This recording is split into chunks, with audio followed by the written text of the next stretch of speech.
Hello denizens of the internet. Today we're going to be sewing an 1890s inspired walking skirt. Come join me on this sewing adventure.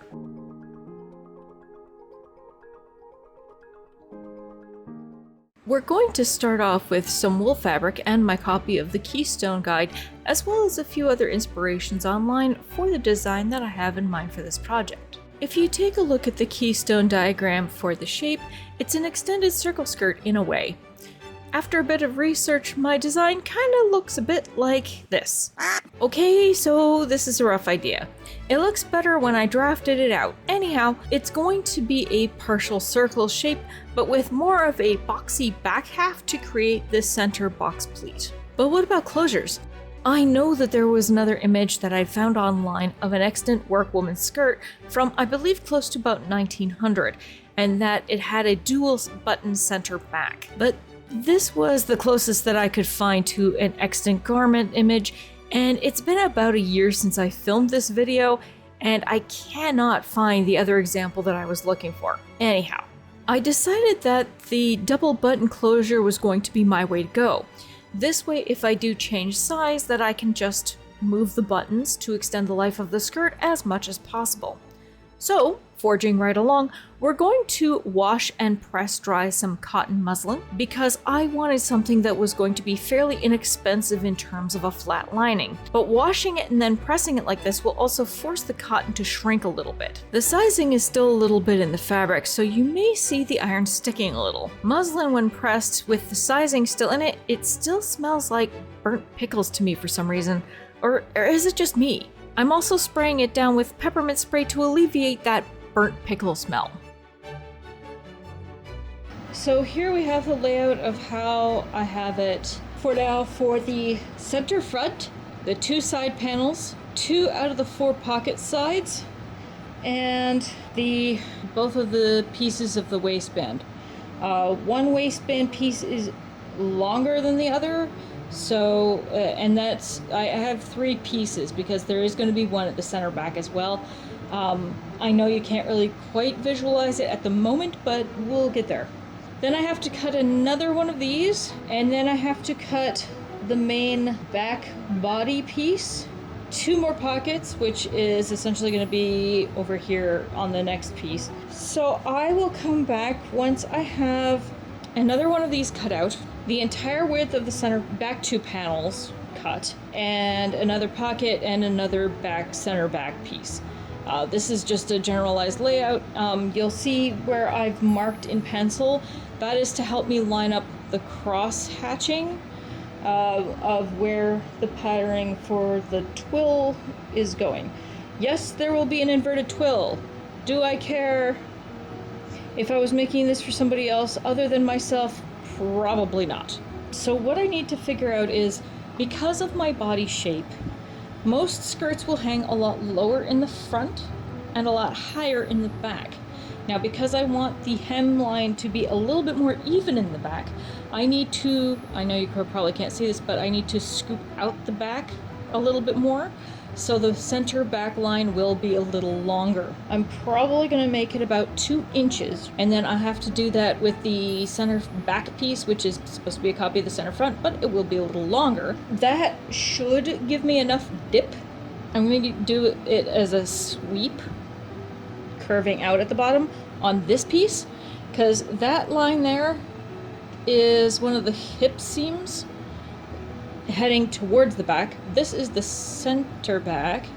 Even if it's a little short, I'm okay with it because it'll look fine. Maybe I should go 3 inches. You know what? I'm going to call it a 3-inch because that'll make it easier to pattern, and then if it's too long, I can always shorten it later. 72 hours later. Okay, so now that I have everything cut out, this is the piece for the center front, and you can see that I've made it a little bit bigger.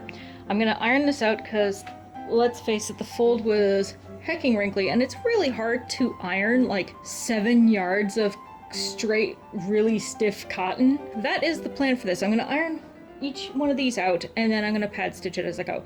Am I going to iron all of them first and then pad stitch? No, I'm gonna do these like one at a time. Primarily just to, because it's starting to get kind of humid and muggy in here. This will be made just maybe in time, depending on how much time I have between now and the end of August. We're going into a heat wave in September. We should not be going into a heat wave in the middle of September. For anybody who says climate change isn't real, this is not right. The first week of September should be cool and crisp. We should not be getting the armpit of Satan here.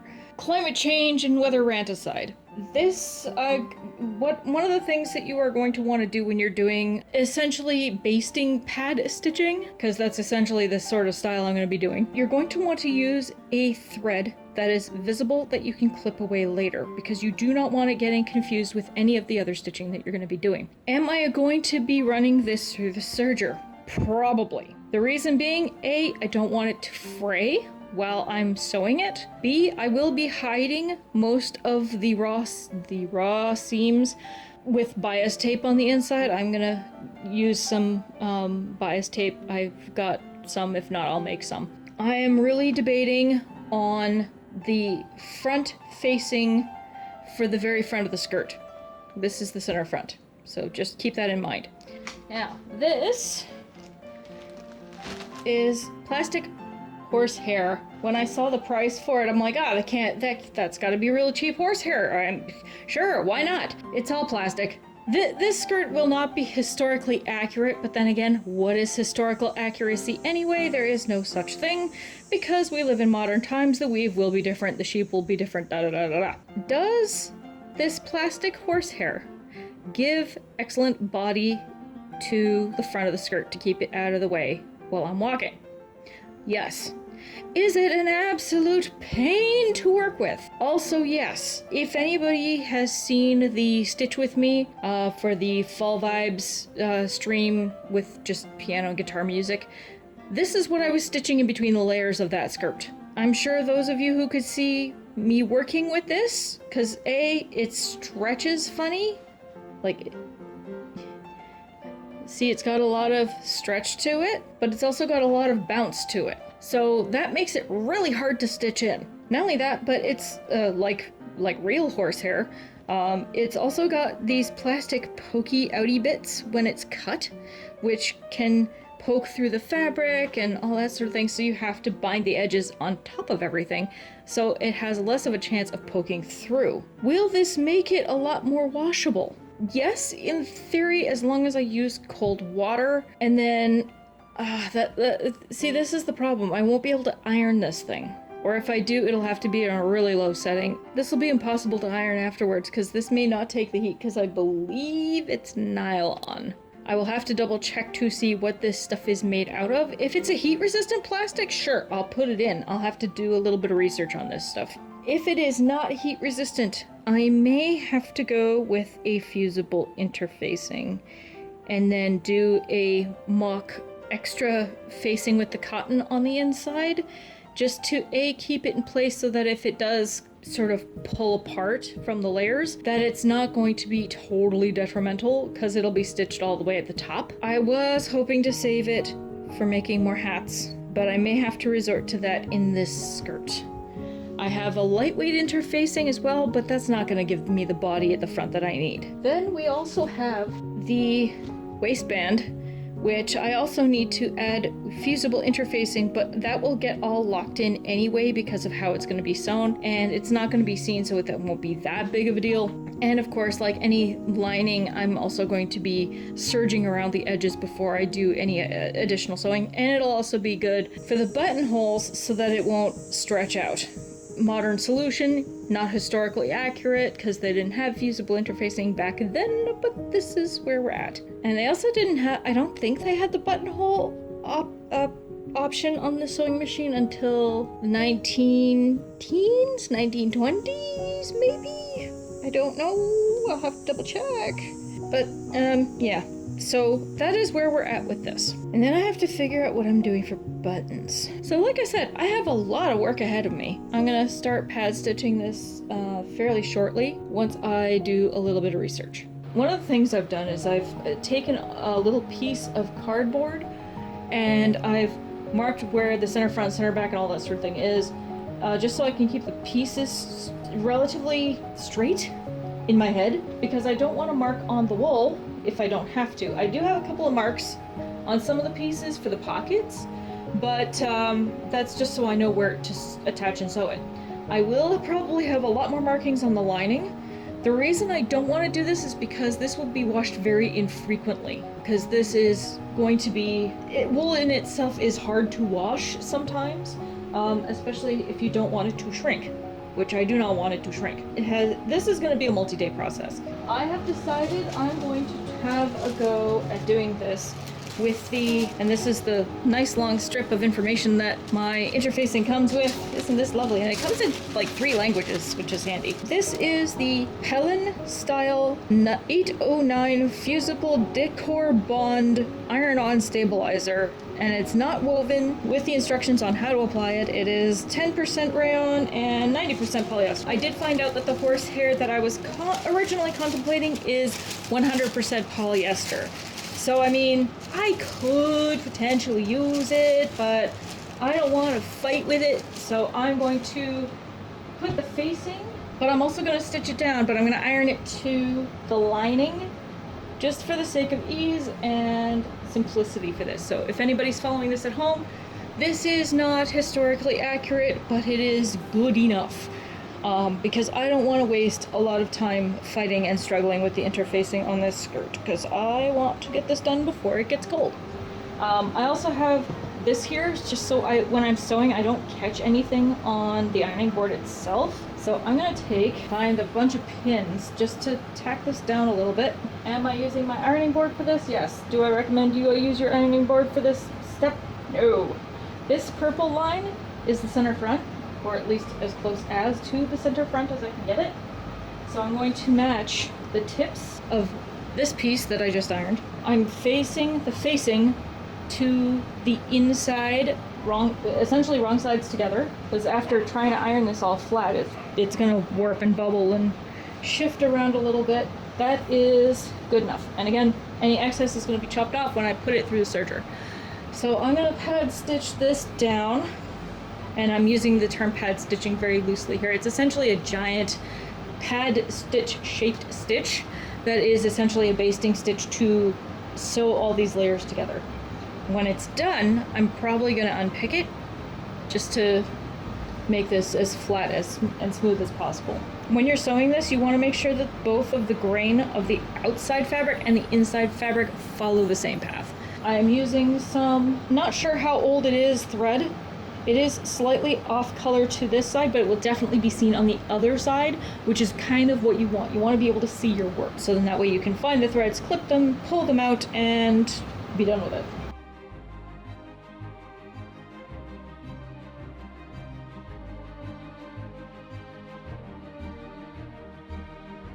$2,000 later. Pretty darn good. All right. 1 panel down, like there's another 5 or 6 to go. Ugh, this is gonna take a while. All right, back to work. 1 eternity later. Now that I have everything sandwiched together with all my basting, I'm going to put it through my serger just to bind off the edges. Keep in mind that you can skip this part if you do not have a serger. There are other methods of either flat felling or binding off any of these raw edges so that you don't have any fraying. The pockets I didn't flatline because it's just a pocket, so I'm going to essentially do that with the serger and bind off the edges.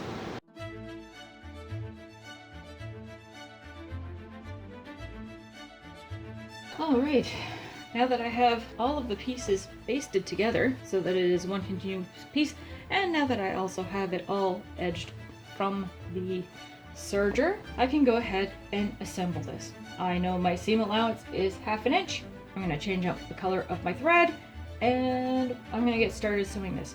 I'm going to be doing this in chunks and pieces because I'm just doing this right before I go to school. You know, this is going to be filmed on and off, so it may look a little chaotic, and I apologize in advance if it does. I know this is not historically accurate because I am using 100% polyester.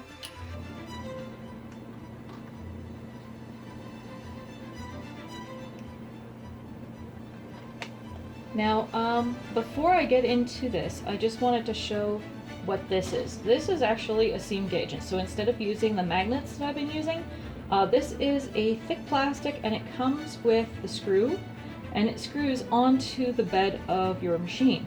Typically this is manufactured for featherweights, but this is not a featherweight machine, but it works just fine, and it is made by the featherweightshop.com.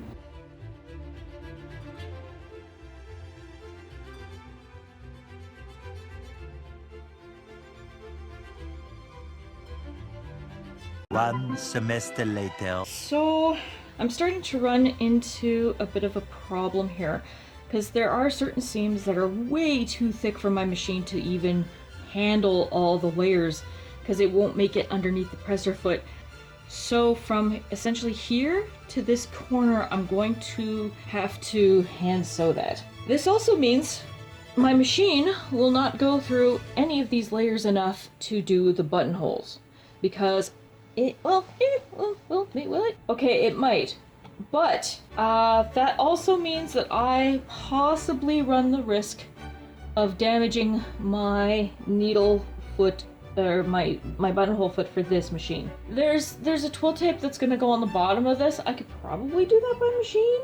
I'm gonna try doing it by machine. Once I sew up these side seams, I'm gonna put it on myself just to see how it fits, to see if I made the bottom hem too long in the back, because I did extend it a little bit because I found it tends to ride up a little bit because of the curvature of my butt. I do need to take this and sew this in by hand because of how the machine works. I didn't want to fight with flipping it around and all that jazz. So to make that easier, I'm just going to pull the thread at the start of that seam forward a little bit so that both layers of the thread are on this side. I'm going to tie it off. You can use a needle just to keep that in place while you cinch up the knot, just so it's a little closer. I'm going to backstitch a little bit, make another knot, and then that way it'll anchor that seam. I have no idea if you'll be able to see this, but this is what it is. It's kind of a dirty knot, but that's okay. As long as it works, that's all that matters. Ugh. Okay. So, I have a few things that I need to finish as I get all of my thread out of my way. I'm going to essentially hand stitch along here on the back panels to make sure that that facing stays flat and secure. I also have a couple of hand finishing things that I have to fix and secure. So this safety pin here is mainly as a reminder that I have to sort of reinforce this section because I made this not match up with this very well. It was mainly just how it turned under, so I have to bolster this part here. I'm gonna try and hand sew it and hide it as best as I can. Then I have to select my buttons. I have to put in button holes, and I also have to take a moment to, and the reason these aren't finished is because I'm just using the selvage edge, so it doesn't have to go anywhere. It's going to be in the side. Nobody's going to really notice except all of you out there on the internet. But I also have to remove all of these basting threads because we're getting to the point where I need to put on the bottom hem because I checked out the length. The length in the back seems okay. Then I have to just sew up this seam, reinforce it, reinforce the corners, and I gotta do the same thing on some of the corners of the pockets just because certain places were just a little too thick for me to sew through it with the machine, so I gotta do it by hand. At this point, this is where I totally lose the plot, film most of the hand sewing off camera, and just singing along to a little bit of the music from Fallout, just for vibes, so I'm going to skip ahead to the next segment. Once I finished all of the hand sewing for all of the reinforcing spots that I had mentioned in the previous clips, I proceeded to do the twill tape on the bottom hem. Essentially, I'm going to sew all of that down primarily by machine, but to finish it off, I'm going to turn the hem over and stitch it down by hand.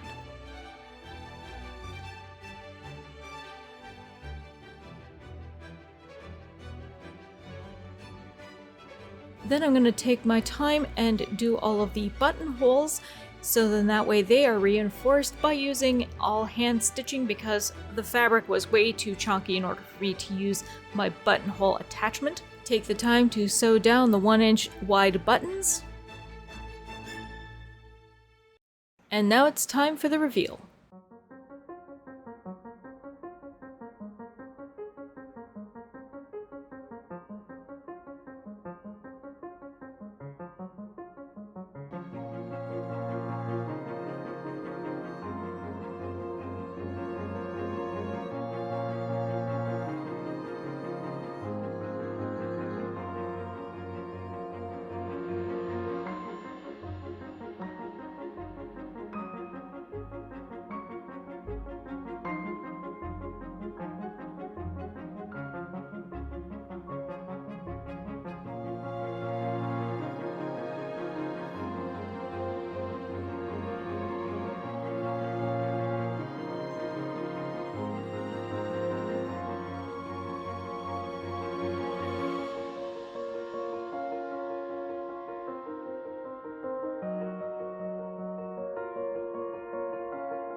Thank you once again for joining me on this sewing adventure.